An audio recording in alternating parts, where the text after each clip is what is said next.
Olá, bom, hoje então a gente vai conversar um pouquinho sobre os quadrinhos e mangás lidos no mês de setembro de 2018. Vocês vão ver aí que no meio desse vídeo o enquadramento vai mudar. Enfim, gente, eu perdi um pedaço do vídeo por algum motivo, não sei o que aconteceu.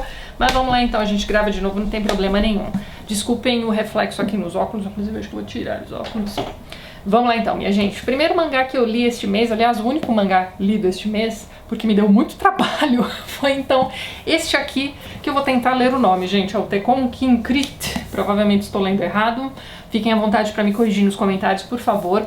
Assim, gente, aqui a gente tem aquelas edições novas da Devir, né? Eles têm aí relançado alguns mangás clássicos que estavam fora de catálogo por aqui há muito tempo.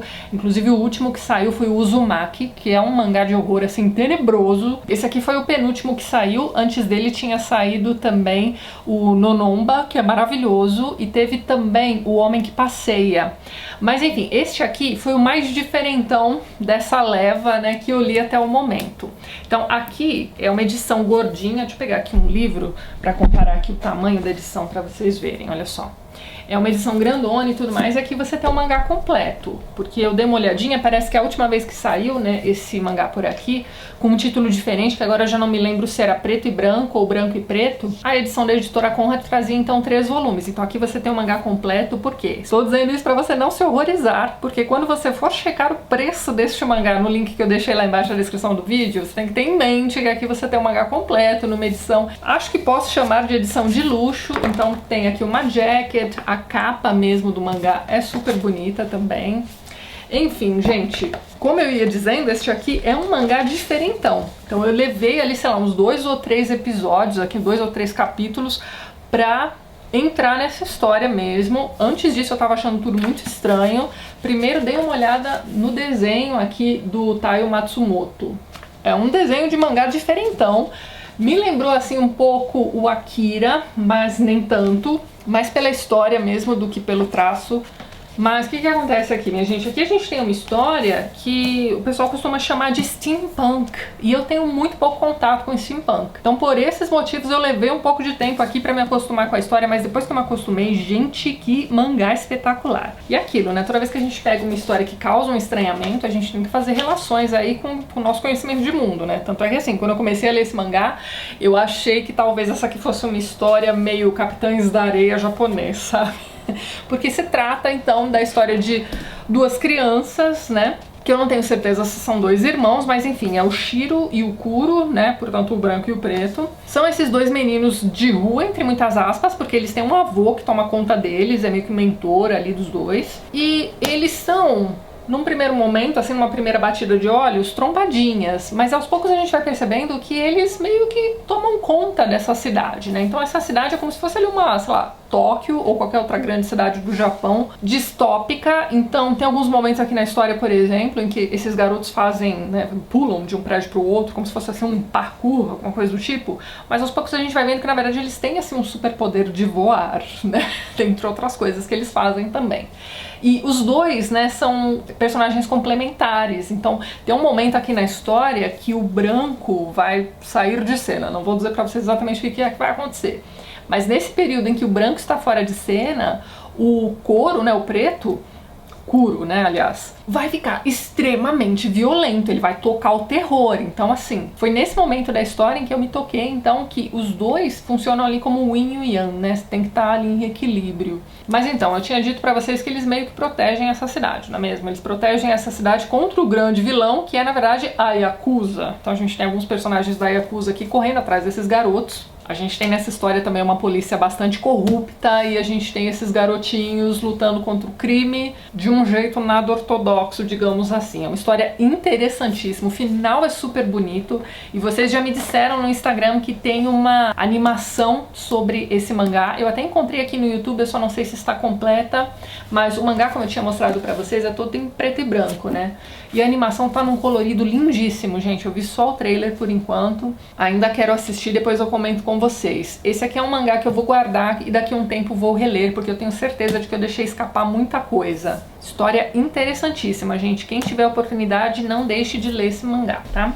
Depois eu li também mais um voluminho da J. Kendall. Gente, quem não conhece J. Kendall, faça um favor a si mesmo. Então assim, eu estou lendo fora de ordem. Se eu não me engano, o último que eu tinha lido era, sei lá, volume 53, uma coisa assim. E esse é o volume 105. Por enquanto eu tive sorte porque peguei ali histórias destacadas, digamos assim. São histórias que se bastam, mas a gente sabe que provavelmente existe aí uma linha do tempo que eu estou perdendo, certo? A personagem principal é a criminóloga, né, do subtítulo, né, Aventuras de uma Criminóloga, e ela, como vocês podem ver aí, é baseada então na Audrey Hepburn. E ela tem uma secretária que se parece muito com a Whoopi Goldberg. Deixa eu ver se eu encontro ela aqui pra mostrar pra vocês. Aqui, ó. Eu acho esses detalhes muito legais. Então, assim, a J. Kendall, então, essa super criminóloga que tá sempre ajudando ali nas investigações dos novos casos que acontecem por ali. O caso que nós temos aqui nesse volume é o de um casal de amantes que vai se encontrar ali no carro, no meio de uma floresta. Então, nós que já crescemos, né, assistindo Jason e coisas do tipo, a gente sabe que nunca é uma boa ideia você ir com seu amante no carro, né, para uma floresta no meio da noite, não é mesmo? Pois é. Então eles serão assaltados, é um assalto que não vai dar muito certo, né? E o resultado disso é que nós vamos ter ali então um casal de amantes mortos, certo? Esse então é o caso que J. Kendall vai ajudar a solucionar. Nesse meio tempo a gente vai acompanhando então esta criminóloga que, dentre outras coisas, é também uma professora universitária. A gente tem alguns momentos aqui na HQ também, narração um pouquinho diferente, não sei se está dando para vocês verem aí, que é como se fosse ali a própria J. Kendall escrevendo um diário. E a gente tem aqui também nessa história a presença de uma irmã dela. Por isso que eu disse que existe aí uma linha do tempo que eu estou perdendo por ler essas HQs fora de ordem, mesmo porque essa aqui é uma HQ muito difícil de encontrar por aí. E os fãs da J. Kendall que já deixaram mensagem pra mim disseram que essa é uma HQ que não tem republicação por falta de quórum mesmo, né? Falta de interesse. E é espetacular. Então, assim, são histórias, aqui como eu disse pra vocês, a gente tem uma história fechadinha, que arrisco dizer são bem melhores do que muito episódio de série de investigação que a gente vê por aí, sabe? Essas histórias têm um ritmo muito bom, né? Tudo muito interessante, a gente quer saber o que vai acontecer, tanto é que assim, 100 e poucas páginas lidas aqui em uma sentada só. Isso é espetacular. Então, se você tiver a oportunidade de ler uma revistinha da J. Kendall, leia, vocês não vão se arrepender. Eu li também este mês esse Todos os Santos, do Marcelo Quintanilha. Do Marcelo Quintanilha eu já tinha lido o Talco de Vidro e também o Tungstênio. Do Tungstênio eu não gostei tanto assim, mas o Talco de Vidro eu achei espetacular. Essa HQ aqui que eu tinha recebido da editora é, na verdade, um compiladão da obra toda do Quintanilha. Então a gente tem ali desde os primeiros trabalhos dele como ilustrador, tentando mostrar aqui pra vocês, pode dar um pouquinho de reflexo por conta da luz aqui da janela, gente. Diversos trechos de histórias dele também, e assim, tudo colocado numa linha do tempo mesmo do trabalho dele. Ó, estudos de capa, a gente tem aqui também, na verdade, projeto de capas. A gente tem ilustrações que ele fez para a revista Trip também, enfim. Então é um trabalho para quem realmente gosta do Quintanilha. Olha só que bonito isso aqui. Então, além das ilustrações de trechos de HQs, histórias inéditas também e tudo mais, a gente vai ter aqui também no início algumas entrevistas bem interessantes com ele, entrevistas e textos sobre ele. Então tá aqui, para quem quer conhecer mais da obra do Quintanilha ou para quem é fã, não pode deixar passar essa HQ, isso aqui é bem bacana mesmo, gente. E por fim, eu li uma Graphic MSP, já fazia bastante tempo que eu não lia nenhuma. Eu li então a HQ do Capitão Feio, gente, e assim, Capitão Feio nunca foi dos meus personagens preferidos da Turma da Mônica, ouso dizer que eu inclusive pulava as histórias que tinha o Capitão Feio, tá, na revistinha do Cascão. Mas eu achei essa HQ bastante interessante, porque aqui a gente vai ter a história da origem do Capitão Feio. E eu só me lembro de ter lido em alguma historinha muito antiga, alguma coisa a respeito dele ser, na verdade, tio do Cascão. E aqui a gente fica realmente sabendo alguns detalhes, né? Como é que ele ganhou esse apelido de feio, como é que ele se tornou o Capitão Feio realmente. Então, assim, é uma HQ de ação contando pra gente a história desse super vilão. A gente tem aqui as primeiras vezes em que ele apareceu em ação, aparecendo na televisão também, nos telejornais. Então realmente ficou ali uma história bem sombria, bem interessante. Quem fez essa HQ foram os irmãos Magno Costa e Marcelo Costa. E ficou realmente muito bacana. Então, pra quem tá deixando passar essa HQ só porque não gosto do Capitão Feio, deem uma chance. Vale bastante a pena conhecer essa HQ mesmo. E antes de encerrar o vídeo, eu vou comentar com vocês as últimas séries que a gente andou assistindo. Deve fazer, sei lá, uns 2 ou 3 meses que eu não comento séries com vocês. Então, eu fiz uma listinha aqui no celular, tá tudo meio fora de ordem, tá, gente? Então, vamos lá então. A última série que a gente assistiu inteira foi a Maniac na Netflix. Ficou uma série bastante bacana. A gente tem a Emma Stone no elenco e também aquele cara do Superbad, que eu nunca me lembro o nome. Jonah alguma coisa, né? Enfim. E assim, é uma série meio maluca, se passa nos anos 80, sobre pessoas depressivas, e aí ao longo dos episódios a gente vai descobrindo o que foi que aconteceu com essas pessoas, né, pra elas se tornarem assim tão depressivas e tudo mais. E eles vão então se voluntariar para testes de uma droga nova ali do mercado, enfim, para quem sofre de depressão. Então é um grupo de pessoas que ficam confinados ali naquele laboratório e a série vai se passando ali. Mas uma coisa interessante é que a gente tem ali também alguns experimentos que vão lembrar muito o Brilho Eterno de uma Mente Sem Lembrança. Sabe aquela coisa de enquanto você está dormindo, você está tendo ali alguns sonhos que estão sendo manipulados por máquinas de alguma forma, enfim, tem isso na série também, eu achei bacana. Não é uma série perfeita, a gente tem ali alguns diálogos, algumas cenas muito longas, então são, se eu não me engano, 10 episódios, mas realmente tem ali alguns diálogos meio desnecessários, algumas cenas ali também que você fica, nossa, pra que tudo isso? Mas a história em si é bem bacana. Eu gostei bastante do final, o Beto não gostou não, mas enfim. Quem não viu ainda, vale a pena dar uma olhadinha. A gente viu também na Netflix o Peaky Blinders, que é uma série da BBC muito interessante, gente, que vai trazer ali no elenco o Tom Hardy, que só vai aparecer na segunda temporada, tem aquele Cillian Murphy. Inclusive esses dois estão sempre aparecendo nos filmes do Nolan, né, do Christopher Nolan. E tem no elenco também aquela atriz que eu não me lembro o nome agora, mas ela era a vilã do Penny Dreadful, aquela bruxa vilãzona de Penny Dreadful. Pois é.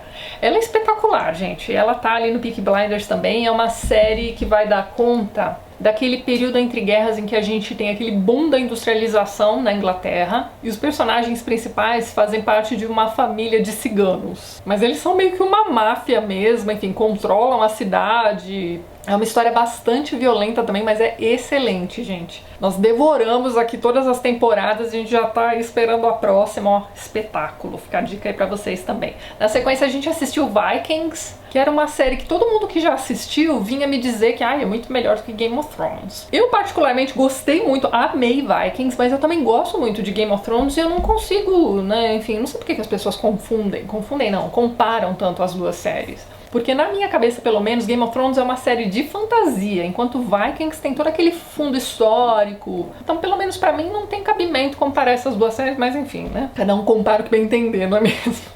E assim, é espetacular. A gente também devorou ali todas as temporadas possíveis. Tá pra sair aí a próxima temporada. Estamos no aguardo também. Aí eu me lembrei de que tinha uma série também baseada nos livros do Bernard Cornwell, aqueles livros das crônicas saxônicas. A série se chama The Last Kingdom e a gente também começou a assistir pela Netflix. Mas minha gente, depois de Vikings, você vai assistir The Last Kingdom, que basicamente trata ali da mesma época. Os personagens são... A gente tem o Ragnar ali no meio também, ou Ragnar, como preferir, tá? Enfim...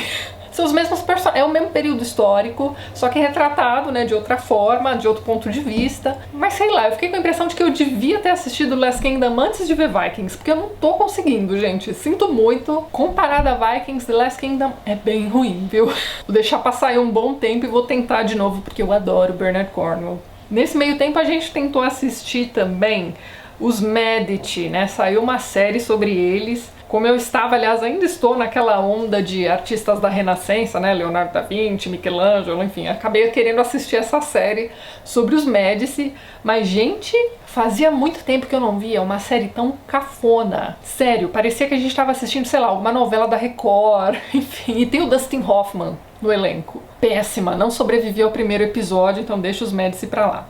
A gente tá assistindo, também não tenho certeza se a gente vai ver até o final, mas enfim, a gente deve estar no terceiro ou quarto episódio da Versailles, né, que é aquela série sobre o Luís XIV da França. E o que acontece, gente? O personagem, né, aliás, o ator que faz o Luís XIV é o mesmo ator que faz ali o Athelstan, lembra dele, do Vikings? O cara mais legal do mundo, todo mundo quer ser amigo dele, enfim...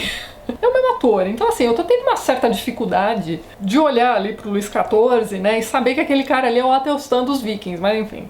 A série tá boa, não tá nada espetacular não, mas tá interessante, talvez a gente veja aí mais alguns episódios. A gente acabou revendo também duas das nossas séries preferidas da vida, que são então Penny Dreadful e Hannibal. Penny Dreadful é maravilhoso, eu não vou dizer nada a respeito dessa série. Se você nunca viu, faça um favor a si mesmo. São apenas 3 temporadas, de sei lá, 10 ou 12 episódios no máximo, é maravilhoso, veja. O elenco é incrível, o roteiro é irretocável, então a única coisa que eu vou dizer pra você é o seguinte: eles conseguiram misturar grandes clássicos de horror do século XIX, como por exemplo Frankenstein, você tem ali também o Drácula, você tem ali também Retrato de Dorian Gray, enfim, eles misturaram essas histórias do século XIX e fizeram um roteiro incrível. Então assim, ficou tudo muito plausível, nada exagerado, o negócio é maravilhoso e é um drama, então assim, é uma série que fica entre a melancolia e o horror. Não tem um episódio feliz. Quando uma coisa começa a sair, né, bonitinha pra Eva Green, acontece alguma coisa tenebrosa com ela. Então, é aquele tipo de série não há esperança para a humanidade, sabe assim? E é maravilhosa. Ou seja, se vocês nunca viram, vejam, porque vale muito a pena. Inclusive, eu tenho um pouco de inveja de quem não viu Penny Dreadful ainda, vai ver pela primeira vez. Hannibal também é incrível, são 3 temporadas sobre aquele personagem incrível vivido pelo Anthony Hopkins no filme O Silêncio dos Inocentes. É uma série também baseada nos livros do Thomas Harris, com um roteiro espetacular, também com atuações incríveis. Então assim, mais uma série perfeita em 3 temporadas rapidinhas. Pode ver que é sucesso garantido, gente. Quem não viu Hannibal também tem um pouco de inveja de você, aliás. E eu acho que é isso, minha gente. Então assim, pra quem vive me indicando Black Mirror, a gente já viu Black Mirror, é bacana. Eu não amo todos os episódios não, mas alguns episódios são bastante assustadores. Principalmente aqueles que tem o pezão na realidade, né, na forma como a gente lida com redes sociais e coisas do tipo. É um pouco assustador, sim. Não morro de amores, mas acho bacana. E Anne with an E também. Vocês vivem me dizendo pra assistir essa série, ainda não vi. Qualquer dia eu vou sentar pra assistir um pouquinho dessa série pra ver, né, qual é que é. Então é isso, minha gente. Caso você tenha séries pra me sugerir, deixa pra mim nos comentários, por favor. Volto a comentar quadrinhos e mangás com vocês durante o mês do horror. Já separei aqui uma meia dúzia de coisas bacanas de horror, mistério e morte pra gente conversar no mês que vem. Vejo vocês nos próximos vídeos do canal. Um beijo grande e até mais.